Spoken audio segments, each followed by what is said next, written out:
Hi, hello friends. Welcome to Killi platform. நம்ம AFO Agronomy Mains class பார்த்துட்டு இருக்கோம். So இன்னைக்கு Irrigation Management class பார்ப்போம். வாங்க வீடியோக்குள்ள போகலாம்.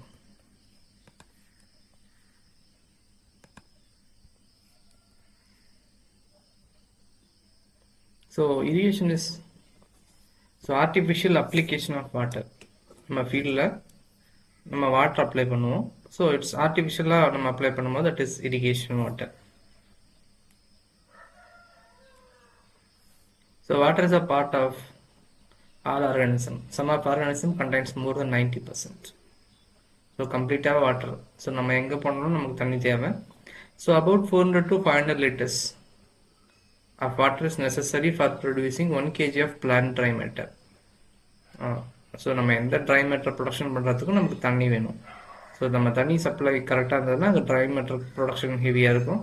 ஸோ ட்ரை மேட்டர் ப்ரொடக்ஷன் நாளைக்கு கிரெயினாக கன்வெர்ட் ஆகிறது ஈஸியாக இருக்கும். So irrigation is artificial application of water to the soil to supplement rainfall for the crop production. Yes. So rainfall supplement பண்றதுக்காக நம்ம artificial water apply பண்றோம். That is irrigation. Of the quantity of water only 2.6% is fresh water. So மத்தெல்லாம் salt water இல்ல ocean இருக்கக்கூடிய உப்பு தண்ணி. The average rainfall of India is 1194 mm. அதாவது 1194 mm rainfall. அந்த rainfallல நம்ம ஹெக்டேர் மீட்டர்ஸாக போடும்போது 400 மீட்டர் பர் ஹெக்டேர் மீட்டர் அளவுக்கு நமக்கு மழை கிடைக்குது. அதில் 75%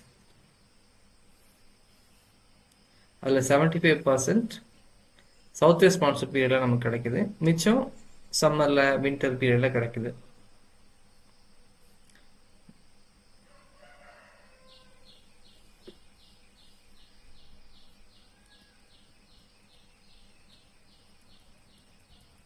ஸோ இது 400 மில்லியன் ஹெக்டேர் மீட்டர். ஸோ இந்தியாவோட total precipitation is 400 m denotes per million. Hectare இது metre. 400 million hectare metre. So India is blessed with ample of water. So நமக்கு தண்ணி கம்மியாக இருக்குங்கிறதுலாம் சும்மா. ஸோ நமக்கு மான்சூன் பீரியடில் நமக்கு 300 mm கிடைக்குது. ஸோ ரெஸ்ட் ஆஃப் த இயரில் நமக்கு ஒரு 100 mm லைக் சம்மரில் மழை பெய்யுது. ஸோ அப்படி பெய்கிற மழை உடனே 215 மீட்டர் அளவு வந்து மில்லியன் வாட்டர் வந்து உடனே இன்ஃபில்ட்ரேட் ஆகுது. 70 வந்து உடனே எவாபரேட் ஆகிடுது. 115 சர்ஃபேஸ் ஃப்ளோவாக இருக்குது. ஸோ அதான் ரன் ஆஃப். ஸோ இந்த இன்ஃபில்ட்ரேட் ஆகிறது சாயில் மாய்ச்சராக இருக்குது, கிரவுண்ட் வாட்டராக இருக்குது.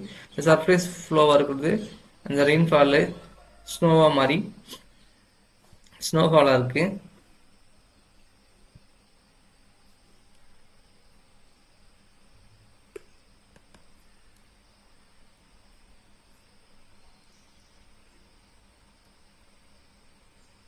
ஸோ நமக்கு 2020 வருஷம் 105 million hectare metre of water which is 77 million hectare of metre is for irrigation. இவ்வளோ தண்ணி நமக்கு தேவைப்படும். அதில் 28 million hectare metre for domestic and industrial பர்பஸ்க்கு நமக்கு தேவைப்படும். ஸோ நம்ம இந்தியாவை பொறுத்த மட்டும் நமக்கு ample of water, we are blessed with water. ஆனால் இருக்கிற இரிகேஷன் வாட்டர் வந்து ஈக்விட்டபிளாக டிஸ்ட்ரிபியூட் ஆகலை. த்ரூ த இயர் நமக்கு டிஸ்ட்ரிபியூட் ஆகலை. ஃபார் எக்ஸாம்பிள் இப்போ சென்னை எடுத்துக்கிட்டோம்னா சென்னையில் ஜூன், ஜூலை, ஆகஸ்ட் லைட்டாக மழை பெய்யும். அதுக்கப்புறம் நார்த் ஈஸ்ட் மான்சூன் பீரியட், அதாவது வின்டர், இப்போ அக்டோபர், நவம்பர், டிசம்பரில் சரியான மழை பெய்யும், ஃப்ளட்டு வரும்.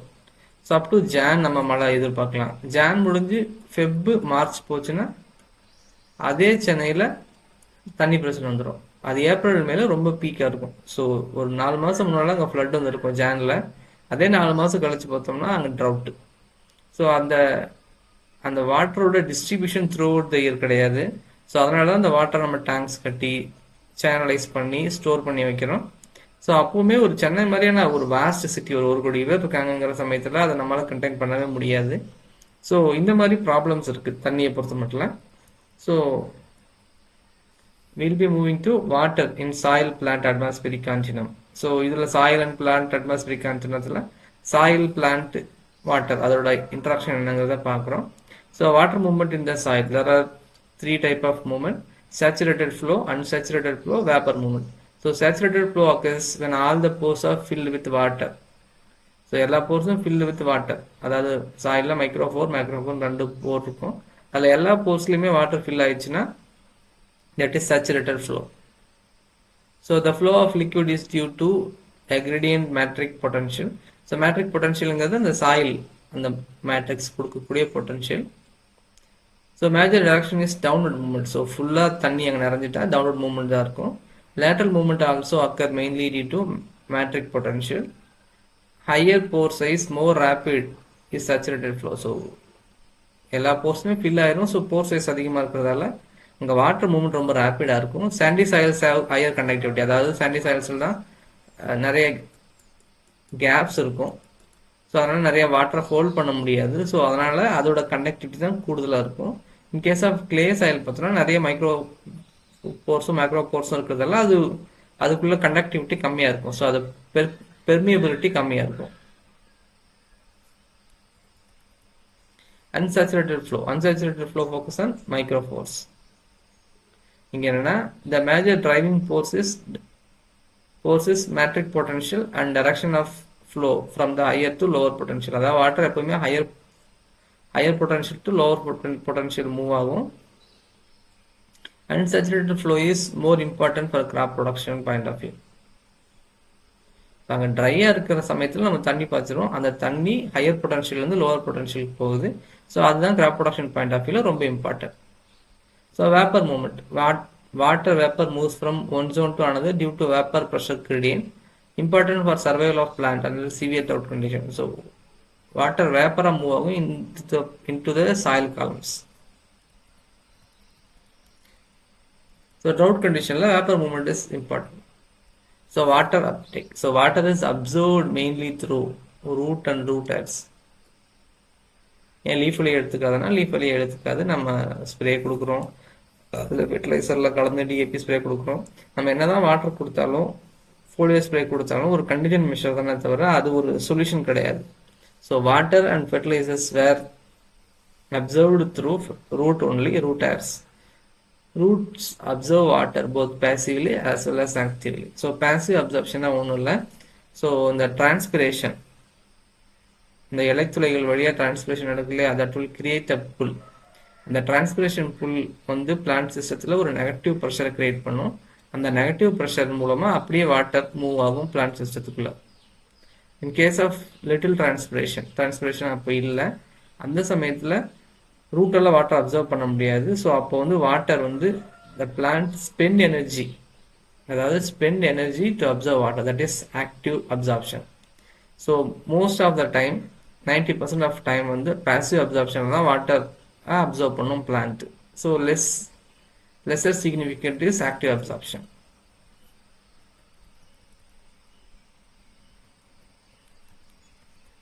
So translocation. Movement of water through plant is facilitated by presence of specialized cell called tracheids.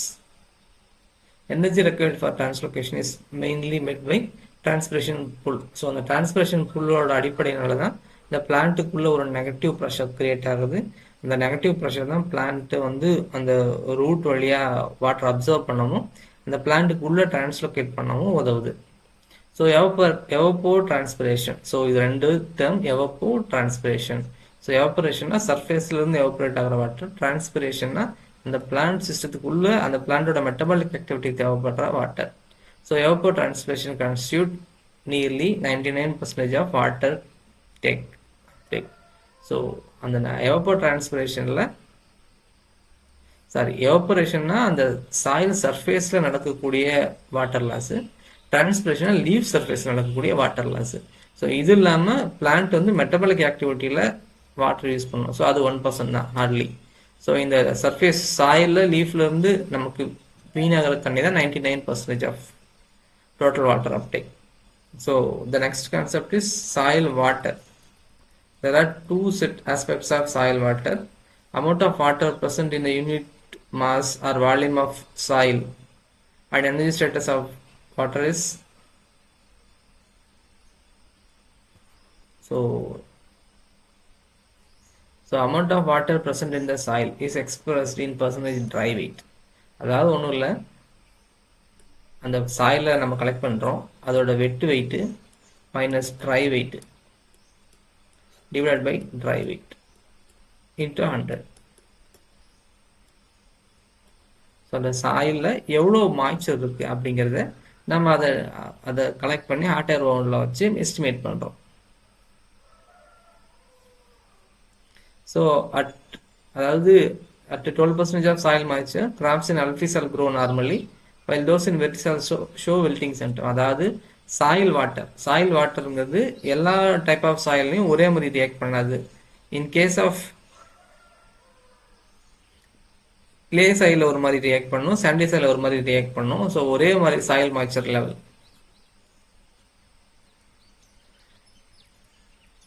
So இந்த சாயில் மாய்ச்சரை வெயிட் பேசிஸில் அண்ட் வால்யூம் பேசிஸில் எக்ஸ்பிரஸ் பண்ணுறாங்க. And in case of sometime it's expressed in depth basis also. So இங்கே bulk டென்சிட்டியை compute பண்ணுறாங்க.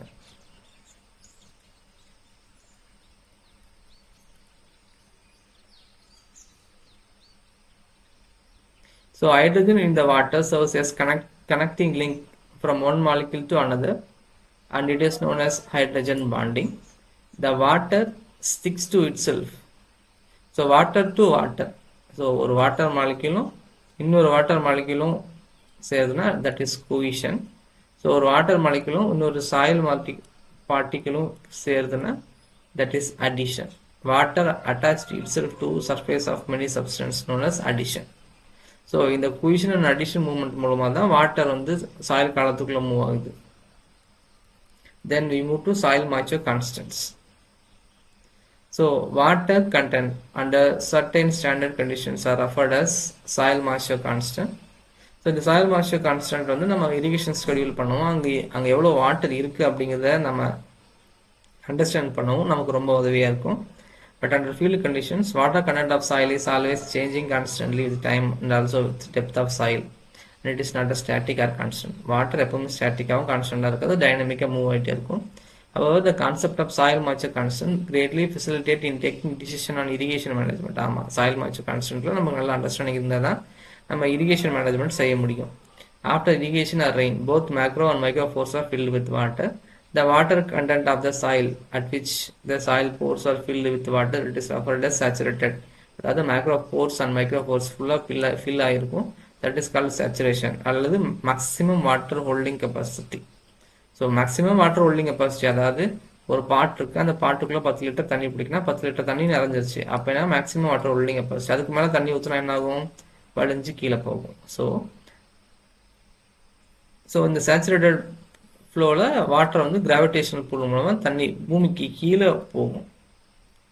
The energy status of water at saturation is 0. So energy status of water is at saturation is 0.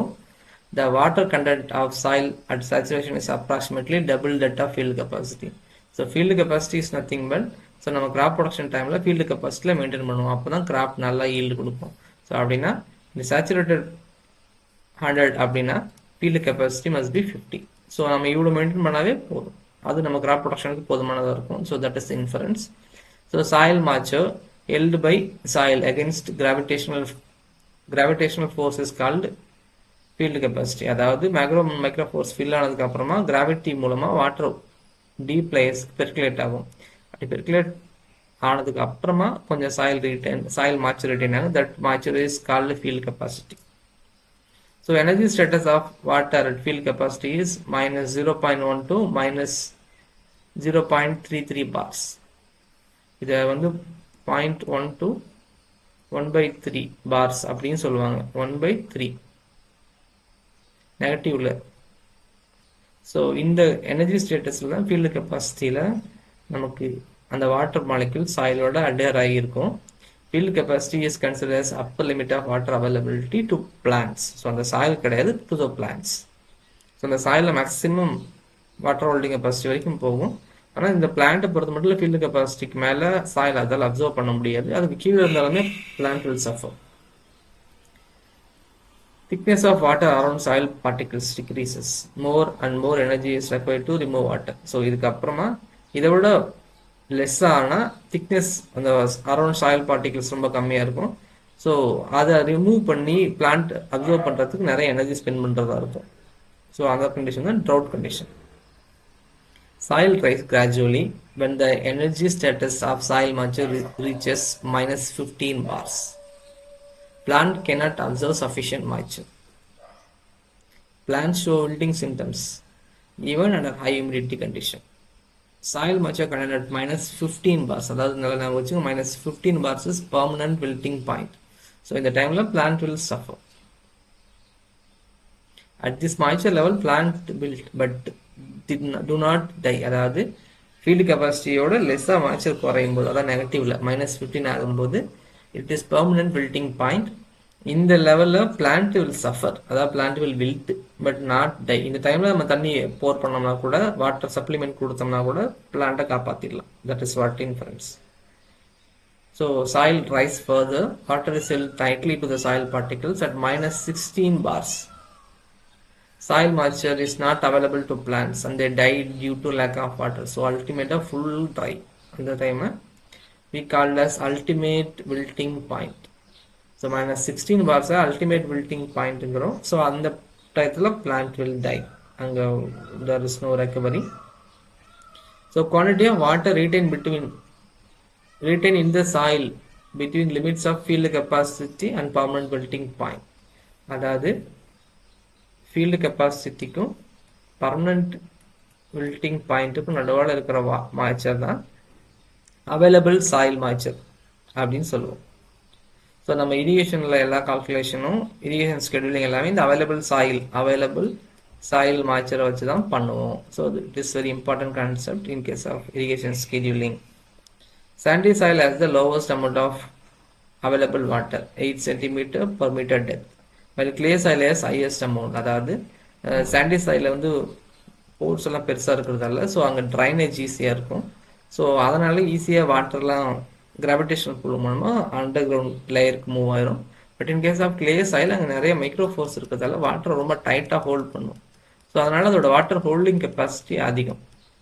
So அதனால ஒரு ஒரு ஒரு மீட்டரில் 23 centimetre அளவுக்கு தண்ணியை தேக்கி வைக்கும். அதே நேரத்தில் sandy soil 8 centimetre per metre தான் தேக்கி வைக்கும். அதனால தான் நம்ம கிளே சாயில ரைஸ், அதாவது கிளே லோம், இது ரெண்டுக்கும் நடுவால் இருக்கிற சாயில நம்ம ரைஸ் போகிறோம். அதே போல் கிளே சாயில் ஃபுல்லாக அல்டிமேட் கிளே வந்தாலும் அதில் நிறைய தண்ணி தேங்கி அங்கே ஏரேஷன் கம்மியாயிரும்.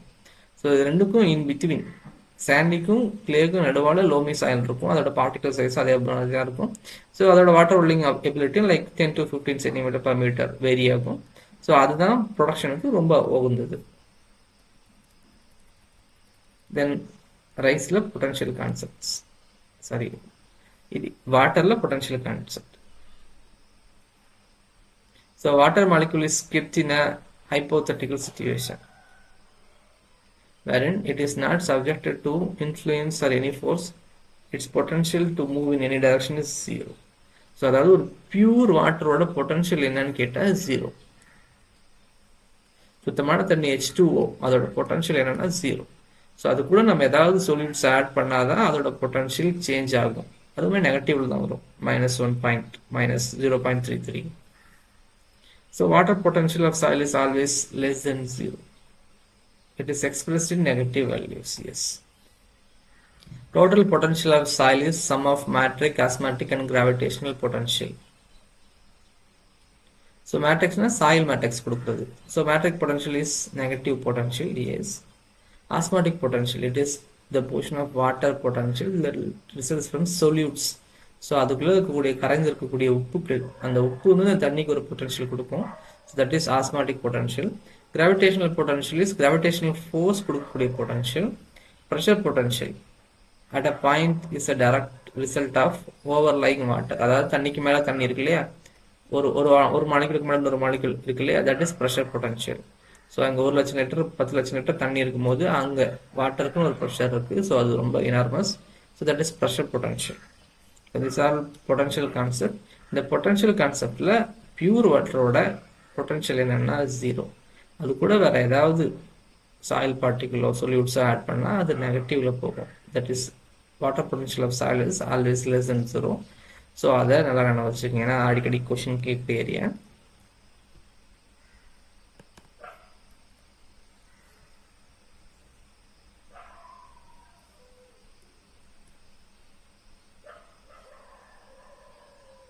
தென் soil moisture measurement. So soil moisture நம்ம என்ன பண்ணுவோம், ஓவன் ட்ரையிங் மெத்தட். ஸோ அதாவது சாயில் சாம்பிள்ஸை கலெக்ட் பண்ணிவிட்டு அதை வந்து மாய்ச்சர் ஹாட்டர் ஓவனில் 105 டிகிரி செல்சியஸில் வைக்கணும்.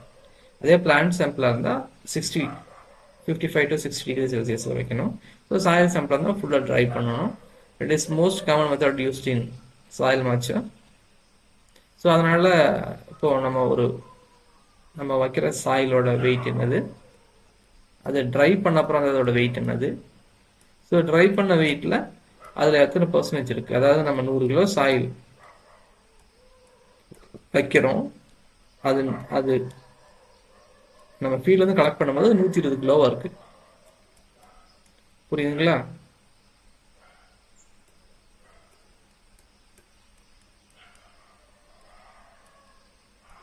தென் 20%, அதாவது 120 கிலோ வெயிட்டாக இருக்குது, ஆனால் அதோட ஆக்சுவல் வெயிட் வந்து 100 கிலோ தான். அப்போனா 20 கிலோ அதில் 20 கிலோ அதில் சாயில் மாய்ச்சர் இருக்குது. அந்த மாய்ச்சரை நம்ம வாட்டர் ஓவன் வச்சு ரிமூவ் பண்ணிடுறோம். So most common method indirect methods are tensiometer, gypsum black, neutron probe, pressure plate membrane apparatus. So இந்த மாதிரி indirect methodsம் நம்ம யூஸ் பண்ணுறோம். ஸோ டென்ஷியோமீட்டர்னா ஒரு ப்ரோப். அந்த ப்ரோபை சாயிலுக்குள்ளே நம்ம இன்சர்ட் பண்ணிட்டோம்னா அந்த ப்ரோப் வழியே நமக்கு அதோட அந்த ப்ரெஷர், அந்த டென்ஷன் என்ன சேஞ்ச் ஆகுதோ நமக்கு சொல்லும். Tensiometer is sensitive up to 0.85 bars. Suitable for sandy soil. Heavy கிளேவாக இருக்கிற சாயில்ஸில் டென்ஷியோமீட்டர் ஒர்க் ஆகாது. ஸோ ப்ராப்ளம் சாயில்ஸ்லையும் இது சரியாக ஒர்க் ஆகாது. ஸோ சாண்டி சாயில்ஸில் நல்லா ஒர்க் ஆகும். ஸோ ஒன்ஸ் நம்ம டென்ஷியோமீட்டர் எல்லாத்தையும் ஒரு 10 இடத்துல சென்சார் வச்சுட்டு அதை கனெக்ட் பண்ணி அந்த சாயில் மாய்ச்சர் எவ்வளோ அப்படிங்கிறத நம்ம ஒரு மொபைல் ஆப் மூலமாக கூட நம்ம டிடெக்ட் பண்ணி அதுக்காக நம்ம ரியாக்ட் பண்ணிக்கலாம். So gypsum block resistant to transmission of electricity between two electrodes indirectly related to water constant. So ரெண்டு எலக்ட்ரோலைட்ஸ் வைக்கிறோம், அதுக்கு நடுவில் வாட்டர் மூவ்மெண்ட் இருக்கு. ஸோ அந்த மூவ்மெண்ட்டை அது டிடெக்ட் பண்ணும். அந்த டிடெக்ஷனை வச்சு ஜிப்சம் பிளாக்கு எவ்வளோ இங்கே தண்ணி இருக்கு அப்படின்னு சொல்லும். ஸோ இந்த இடத்துலையுமே gypsum block is not suitable for saline soil. So அங்கே ப்ராப்ளம் சாயில் இருந்ததுன்னா அங்கே ஜிப்சம் பிளாக் ஒர்க் ஆகாது. ஏன்னா இந்த எலக்ட்ரிக்கல் கண்டக்டிவிட்டியை அந்த saline அதில் இருக்கக்கூடிய பார்ட்டிகிள்ஸ் இன்டர்ஃபியர் பண்ணும். Neutron moisture meter. ஸோ இது வந்து ரேடியேஷன் பேஸ்டு. ஸோ நம்ம வாங்க ஆல் மெத்தட்ஸில் ரேடியேஷன் பேஸ்ட் மெத்தட் எதுனா neutron probe. Estimate quickly and continuously with neutron moisture meter without disturbing soil. Neutron source which may be mixture of radium and beryllium americium. So இந்த question கேட்கலாம். So radium beryllium neutron ப்ரோப்ல use பண்ணக்கூடிய neutron source வந்து radium and beryllium இல்லைனா americium கேட்டிருக்காங்க. Agronomy net example கேட்டிருக்காங்க. When the neutron encounters nuclei of hydrogen atom of water, their speed is reduced. So அந்த neutron மூவ்மெண்ட்டை வச்சு அங்கே வாட்டரில் எவ்வளோ சாயில், வாட்டர் மூவ்மெண்ட் எவ்வளோ இருக்குது சாயில் அப்படிங்கிறது டைரக்ட் பண்ண முடியும். Pressure membrane and pressure plate apparatus is generally used to estimate field capacity, permanent melting point and measure constant at different pressure. Requires pressures. So ஒரு சாயில் மாய்ச்சர் சாயில ஒரு பிளேட்டுக்கு நடுவில் வச்சு ப்ரெஷர் கொடுக்குறோம். ஸோ அந்த டயத்தில் அங்கே இருக்கக்கூடிய ப்ரெஷரை மெஷர் பண்ணுறதால ஸோ அங்கே அதோட மாய்ச்சர் லெவல் என்ன அப்படிங்கிறத மெஷர் பண்ணுறோம்.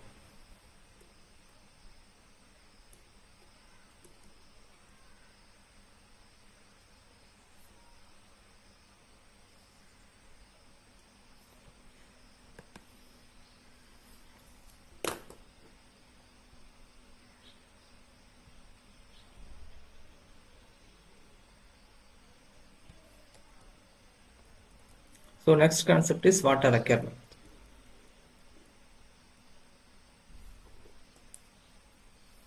So water requirement is irrigation water plus year effective rainfall plus soil moisture. அதாவது நமக்கு எவ்வளோ தண்ணி வேணும், நமக்கு இரிகேஷன் வாட்டர் ஒரு 100 யூனிட் தண்ணி தேவைப்படுது, நமக்கு வாட்டர் ரெக்கவர் வந்து ஒரு 100 யூனிட் தேவைப்படுது.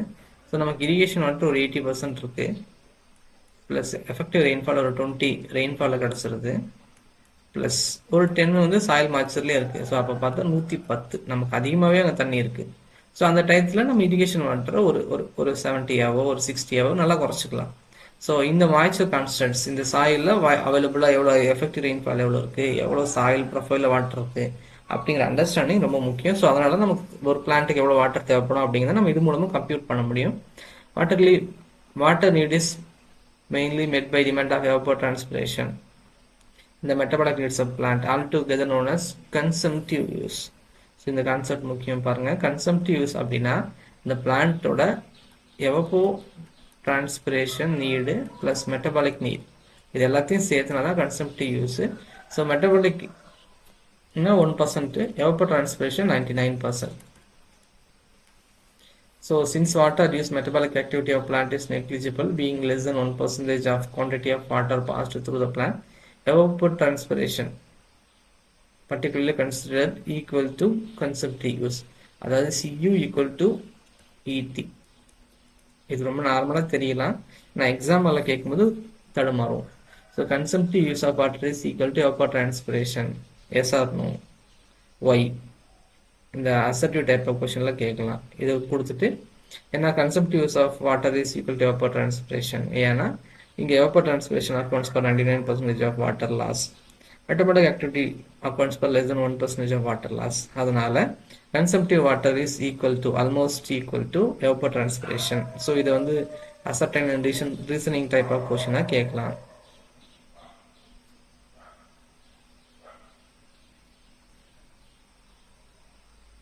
So evapotranspiration is influenced by atmospheric, soil, plant, water factors.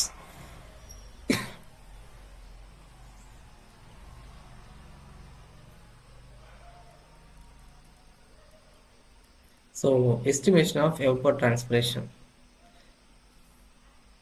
Evapotranspiration நம்ம எப்படி estimate பண்ணுவோம், because since it is very important factor in case of irrigation water scheduling. So estimation of evapotranspiration, 3 steps. Estimation of potential evapotranspiration or reference evapotranspiration.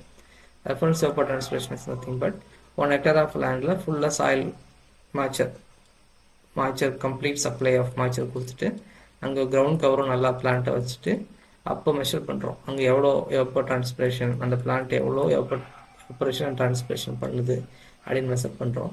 That is potential evapotranspiration. So estimation of crop coefficient estimate பண்ணணும்.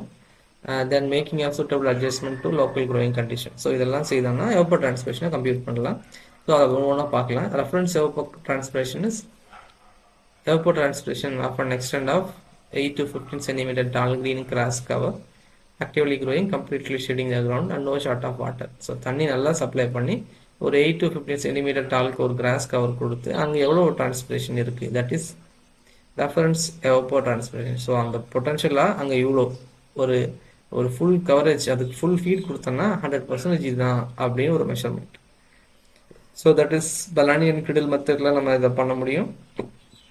So இது எப்படி measure பண்ணுறதுனா linear relationship between temperature and evapotranspiration வச்சு பண்ணது. நம்ம metallurgical observatory use பண்ணி பண்ணலை, அப்சர்வேட்டரியில் இது இருக்கும். Radiation methods, temperature, sunshine hours வச்சு அங்கே evapotranspiration எவ்வளோ இருக்கும் அப்படின்னு கம்ப்யூட் பண்ணலாம். ஸோ பேன் எவாபரேஷன், ஸோ இதுதான் ரொம்ப முக்கியமான மெத்தட். ஸோ இதை தான் நம்ம யூஸ்வலாக யூஸ் பண்ணுறோம். ஸோ USWB கிளாஸ் ஏ பேன், இதை நம்ம எல்லா மெட்டலர்ஜிக்கல் அப்சர்வேட்டர்லையும் பார்த்துருப்போம். ஸோ அதில் தண்ணி ஊற்றி வச்சுருப்பாங்க. அந்த பேனில் அந்த தண்ணி எவ்வளோ எவாபரேட் ஆகுது இந்த நாளில், இன்றைக்கி ஒரு மீட்டர் ஊற்றி வைக்கிறோம், நாளைக்கு வரும்போது 90 சென்டிமீட்டர் தான் இருக்குது அப்படின்னா 10 சென்டிமீட்டர் எவாபரேஷன் ஆகிருக்கு. ஸோ இதில் வந்து pan coefficient Kp presented together with the measured pan value data அந்த 10 centimetre value reflect the effect of climate on reference crop evapotranspiration. So fairly reliable, அதாவது ஒரே நாளில் நமக்கு எவ்வளோ எவாபரேஷன் ஆயிருக்கு அப்படிங்கிறது ரொம்ப ஈஸியாக நம்ம மெத்தடில் கம்ப்யூட் பண்ணிடலாம். Then next is modified Penman method. So இதெல்லாம் ஃபுல்லாக எம்பிரிக்கல் மெத்தட், பிட் டஃப். நம்ம நார்மலாக will go with pan evaporation method. So among all potential evapotranspiration estimations, modified Penman method is used as more reliable. So this is more reliable and accurate. The possible error for other methods 15, 20, 25% of pan evaporation. So what is crop coefficient? Crop coefficient is the ratio between evapotranspiration of crop and potential evapotranspiration. அதாவது இந்த plant கொஞ்சம் ஸ்ட்ரெஸ்ல இருக்கு, அதுக்கு நம்ம ஒழுங்கா தண்ணி கொடுக்கல. அந்த பிளான்ட் வந்து ஒரு 60 யூனிட் evapotranspiration பண்ணுது. அந்த பொட்டன்ஷியல் evapotranspiration இஸ் 100%. ஒரு நார்மல் கிவன் ஃபீல்டில் அந்த பிளான்ட் 60 சென்டிமீட்டர் evapotranspiration பண்ணுது. பட் ஃபுல் பொட்டன்ஷியலில் அதுக்கு நல்லா தண்ணி கொடுக்கும்போது 100 சென்டிமீட்டர் evapotranspiration பண்ணுது. ஸோ இது ரெண்டுக்கும் நடுவில் இருக்கிற வேல்யூ தான் கேசி, ETKC. KC value varies with the crop development stage, some extent with wind speed, அந்த லொக்காலிட்டியை பொறுத்து எல்லாமே மாறும். ஸோ இதை வந்து மீட்டரலஜிஸ்ட் ரொம்ப கஷ்டப்பட்டு ஸ்டாண்டர்டைஸ் பண்ணி கொடுப்பாங்க. எல்லா கிராப்புக்கும் கேசி வேல்யூ இருக்கானா இல்லை, ஒரு சில இம்பார்ட்டன்ட் கிராப்புக்கு மட்டும் தான் கேசி வேல்யூ இருக்கு. Maximum value during the period when the crop reaches flowering declines as the crop approaches maturity.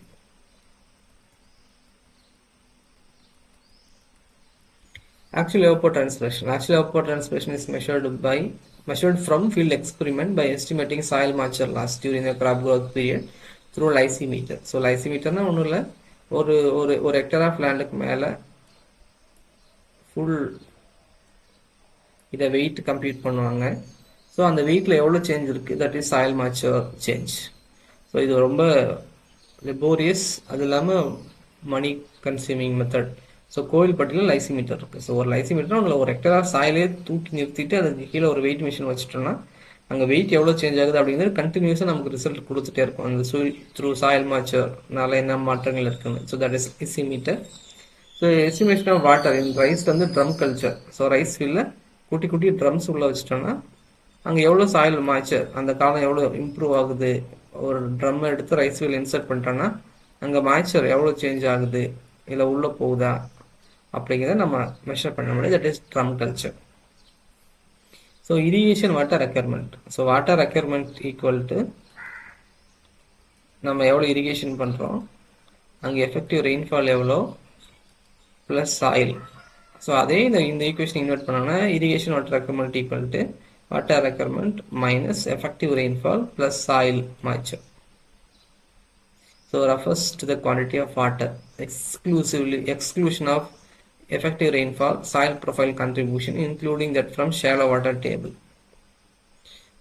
Then irrigation interval. Irrigation interval is time between two irrigation. Irrigation period, time taken for irrigation. Effective rainfall, the part of rainfall which is available for consumptive use of crop. அதாவது லைட்டாக drizzle இருக்கும், அது உடனே எவப்பரேஷன் ஆயிரும். So அது பிளான்ட்டுக்கு எந்த யூஸுமே இருக்காது. So அந்த பிளான்ட்டோட கன்சம்டிவ் யூஸுக்கு பயன்படும்படி இருக்கிற ரெயின்ஃபால் தான் எஃபெக்டிவ் ரெயின்ஃபால்னு சொல்கிறோம். when the rainfall is low intensity, light and ground cover is full, the effective rainfall is close to 100%. So அந்த தண்ணியை நம்ம முழுசாக யூஸ் பண்ண முடியும். there is no universal criteria for estimation of effective rainfall. So ஃபுல்லாக சொல்லிட முடியாது. So 70% of average seasonal rainfall to be effective in arid region. So arid region la 70% of seasonal rainfall effective rainfall solrom. In case of humid region it is 50%. Okay, now we come to the end of session. So idhula doubts unda kelunga. So next class la we will be seeing irrigation scheduling. Thank you.